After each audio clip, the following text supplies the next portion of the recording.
might be a little hard to do it.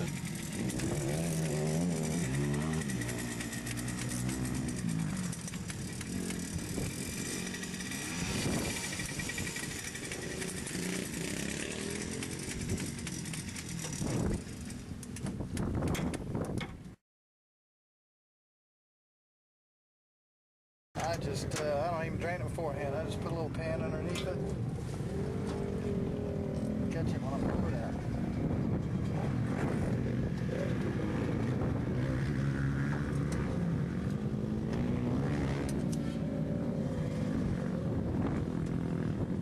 That's what the inside of this looks like. Sometimes these gears will be torn off. You gotta watch out for that.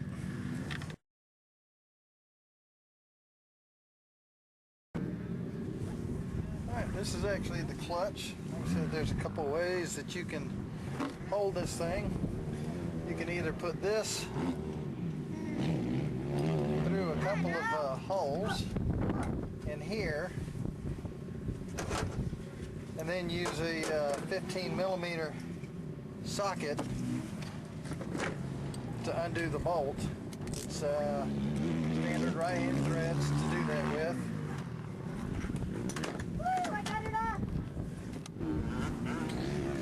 Or if you got one of these handy dandy tools that I've acquired, you can use these to hold it.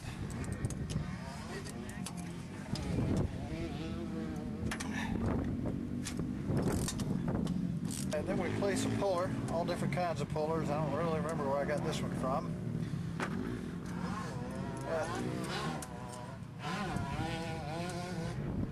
Merely taken here.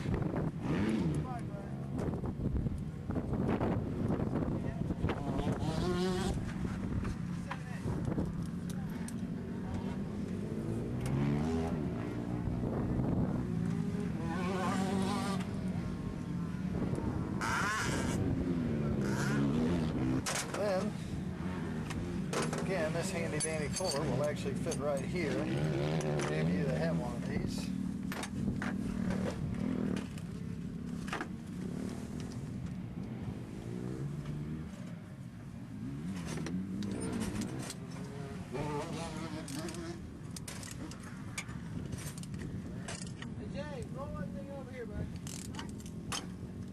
Now, you saw that popped off a little bit. Sometimes, depending on how tight and how long these things have been on, they will pop so hard that it sounds like you broke the end of the shaft off. So don't be surprised if that happens.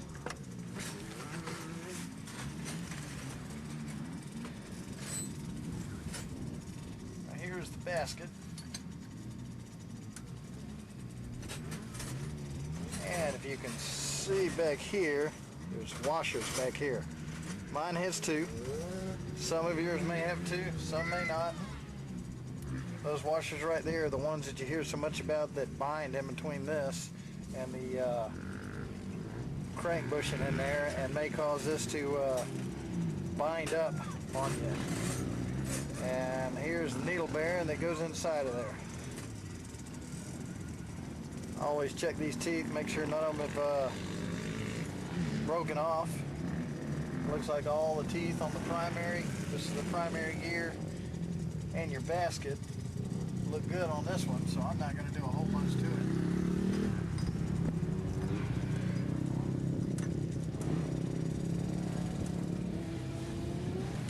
And I don't know if you can see right here, but all that gunk, all that old Loctite, that will make it hard to get your bolt back on, your nut back on, if you don't get that out of there. Here's the clutch. This is the workings that you can take apart and adjust. Now right in here, there's a washer. That washer goes in there.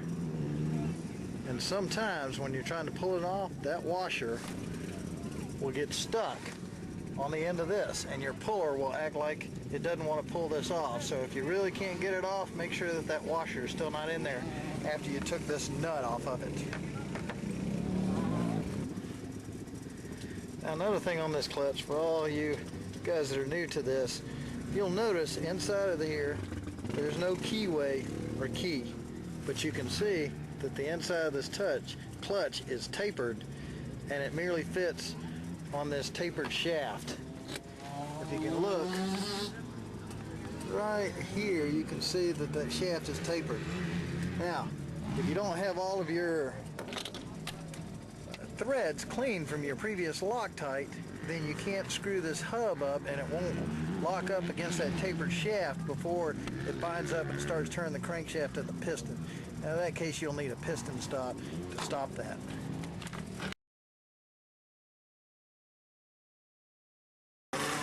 Another thing you can see that I've always noticed, don't absolutely know if this means it's dead or not, but these little clutches, you can see them move that easy. I mean, just by using the tips of your finger, it'll move.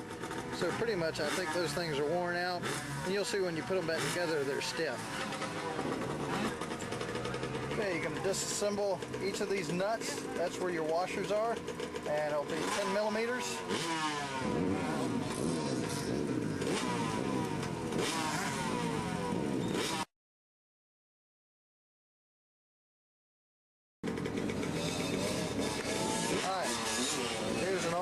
Washer stack that you can see right there.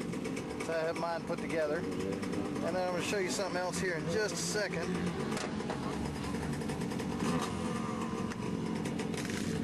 Don't know if you can see it, but one of the big gotchas is there are flat washers down in the hole here. Okay? I usually take something and just from the back side, reach up in here and pop them out. You can see that there were some left in there. You can see that these were left in there.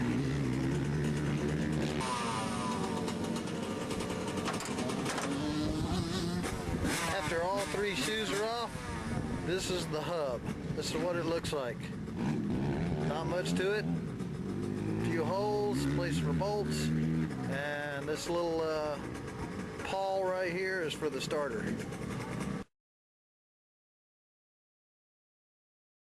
So if you can see how they're cupped, and that's what you're going to use as your spring washers.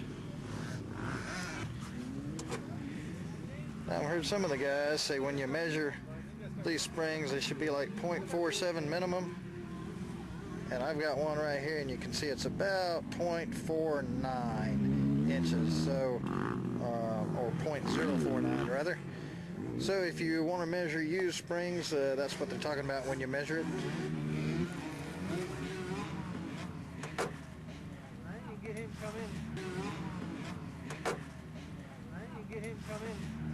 I'm gonna bring my stack to 0.655 inches, and when you measure them, you got a stack like this.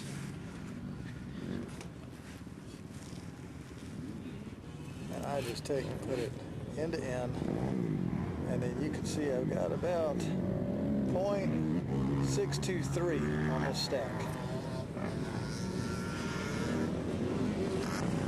And then you merely add flat washers, which I know is going to have to be 25 thousandths.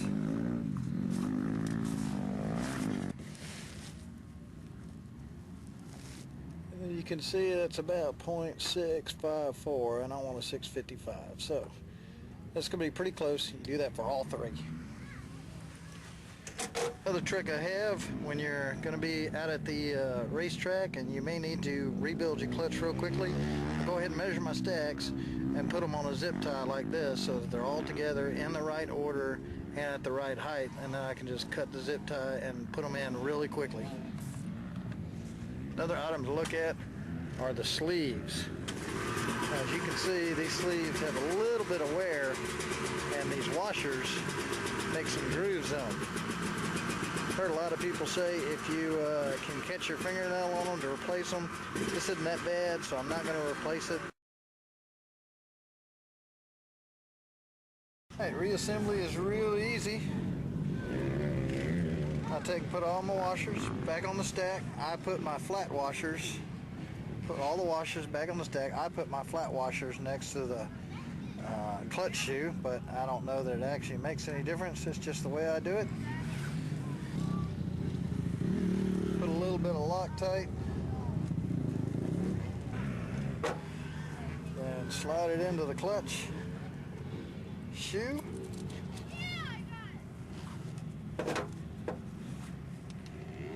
Slide it right back on here and torque. Slide it right back on there, torque it down to 8 pounds, 8 foot-pounds. Now remember earlier, you could take this thing and move it really easy, but you could move it, but it takes a pretty good bit to move it down.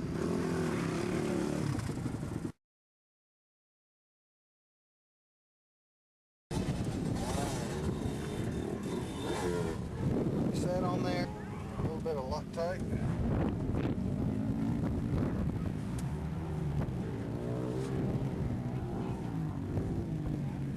That washer back on there. That back on there. Now, if the nut takes too much tension, you may end up spinning the crankshaft, at which point you will have to get a piston stop. Put a piston stop up in the cylinder to stop that crankshaft from turning. But if you've got everything fairly clean, it should not do that.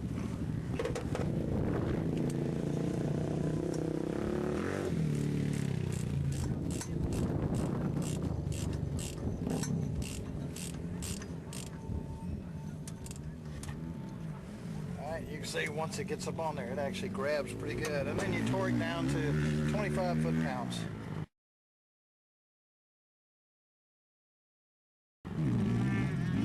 Okay, then we put our reusable gasket on here.